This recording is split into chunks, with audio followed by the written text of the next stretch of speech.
Hello guys मु video को स्वागत करुच्ची। आज आम झटका मेसीन केमती फिटिंग करवा मु आज पूरा डिटेल वीडियो देखेबी आपको। ये देखिपे एक्सटीड कंपनी का सोलर, ये देखिपे ये बैटरी, ये मेसीन, ये सोलर देखिपे तार भी आमको देती सर्विस तार। जेहेतु तार हाणी ना से आमको कहते जहाँ एडजस्ट करके काम कर दियो कहीं गोट बसी जाऊँगी। ये देखिपे सब प्रथम आम ए कैपटा खोलिकी रखीदेचु, ये माइनस तापर से प्लस आम ए 1.5 तार नौचु ये लगाई रेजिस्टर प्लस माइनस एवं मुझे देखुची देखिपे।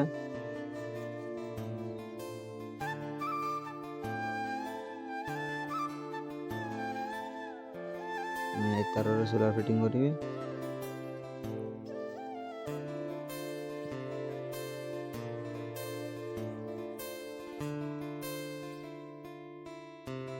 बक्सटा छोटिया अच्छी से परिश्रम लगुच तार गुड़िया वीडियो लंबा हो कहीं पूरी डिटेल वीडियो अच्छी ना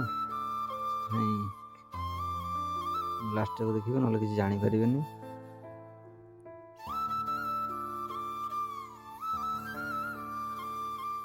एबे दुटा जाक मु तार लगे देछि, एबे प्लस को चिन्ह करी कहीं दुटा जाक सेम कलर लगे दौजी बर्तमान।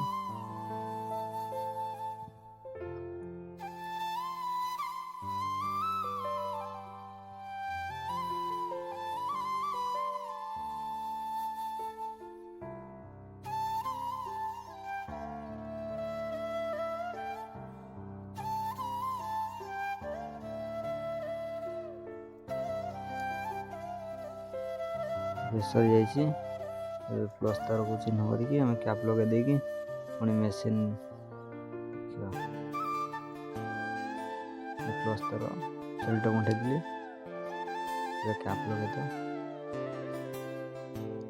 सेफ्टी गुड़े नहीं तार सेल्टा गुड़े देवा कहीं जब कौटी बाजिले पुणी सर्किट हमार संभावना अच्छी।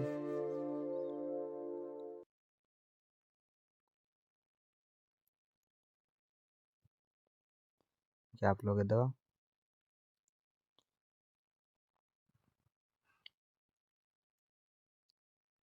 ये झटका मेसीन बाहर करिया देखिपे भल दामी कंपानी आनी।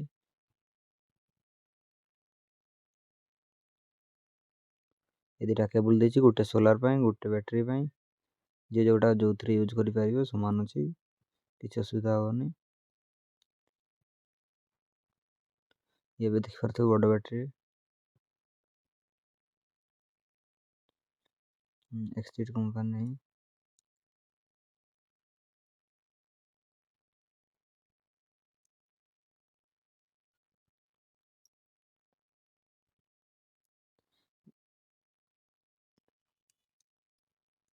दुटा तार। ए मुझे गोटे बैटरी लगे दूसरी गोटे सोलार कलेक्शन कर दूसरी।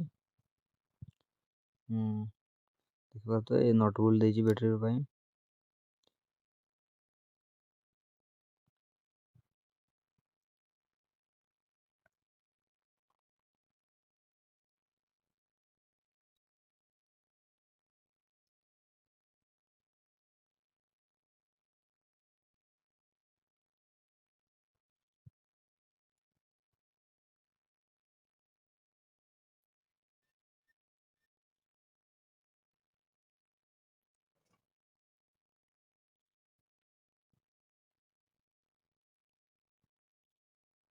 नट बोल्ट टे ध्यान देवे टाइट करेंगे कहीं लूज हेले पुणी सर्ट सर्किट होबार अच्छी।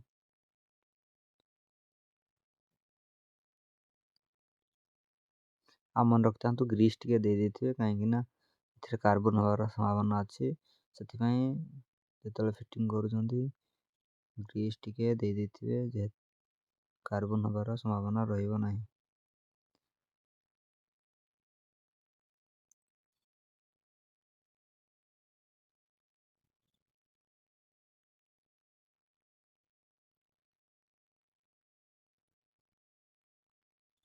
बैटरी फिटिंग हो जाइए देखिए मेसीन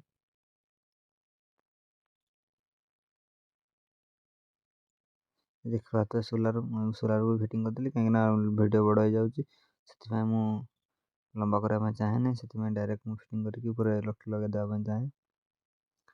ଦେଖିପାରୁଥିବେ ମୁଁ ଉପରକୁ ଏବେ ଚଢ଼ିଗଲି। ଇଏ ମେସିନ୍ ବର୍ତ୍ତମାନ ନେଇଯିବ ଭିତରକୁ।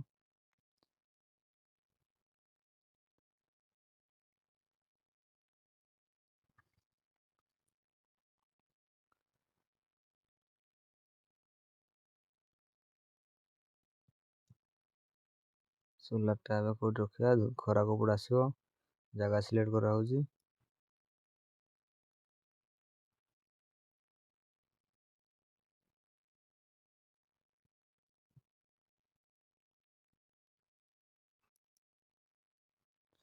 ଏବେ ଏଠି କଣା ଅଛି, କଣାରେ ତାର ଗଳେଇକି ଭିତରେ ମେସିନ୍ ଫିଟିଂ କରିବା।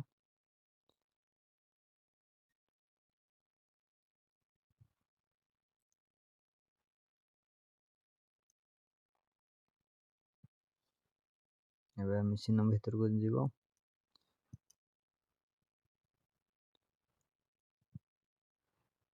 ଏବେ ମୁଁ ବ୍ୟାଟେରୀ ନେଇକି ଯାଉଛି ଭିତରକୁ।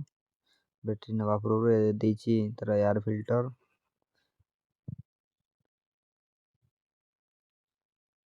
ବ୍ୟାଟେରୀ ପାଇଁ ଭଲ ସିଷ୍ଟମ୍ ଦେଇଛି ବ୍ୟାଟେରୀର, ଓଭର ହିଟ୍ ହେବନି, ଓଭର ଚାର୍ଜିଂ କଲେ କିଛି ପ୍ରୋବ୍ଲେମ୍ ହେବାର ନାହିଁ।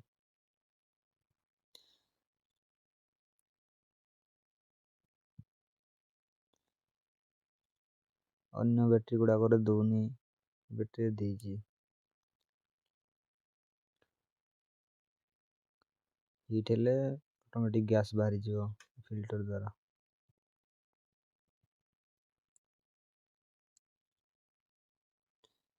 ଯେମିତିକି ସେଫ୍ଟି ରହିଯିବ ପୁରା।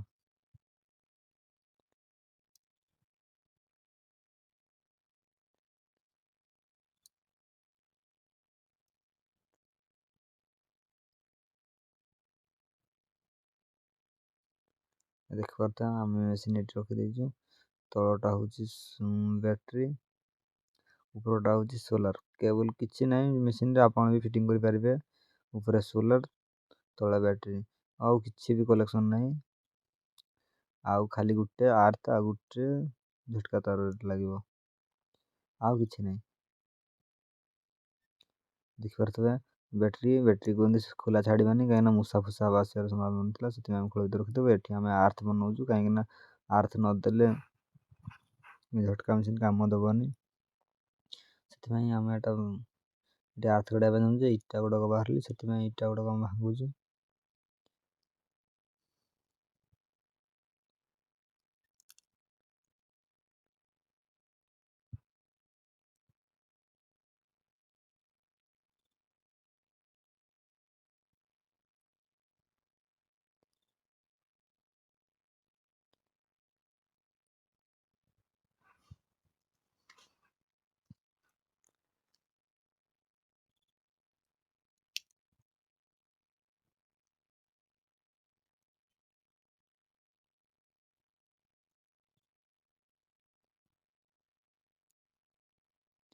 ଆର୍ଥ ଜାଗା ଦେଖିକି ଦେବେ, କାହିଁକିନା ଘରେ ଯଦି ଛୁଆ ଥିବେ ତାହେଲେ ସେଫ୍ଟିରେ କରିବାକୁ ପଡ଼ିବ। କାହିଁକିନା ଯଦି ବର୍ଷା ଦିଏ ତେବେ ସେ ଆର୍ଥ ଦ୍ୱାରା ଖାଲି ପାଦରେ ଗଲେ କିଛି ଘିଚେ ଗୁଡ଼ାକ ରିମ୍ କରେ।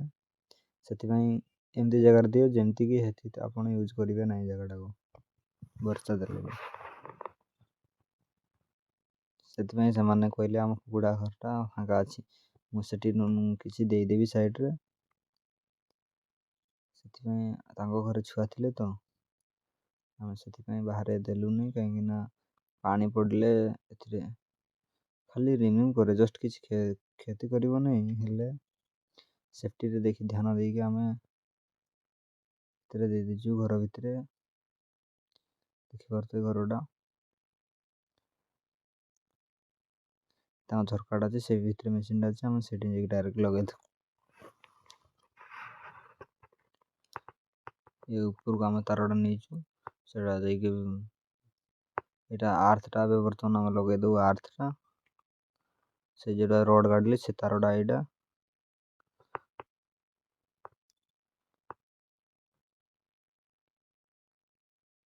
ଆଉ ଗୋଟେ ତାର ସିଧା ଯାଇକି ବାଉଣ୍ଡ୍ରିରେ ଯିବ।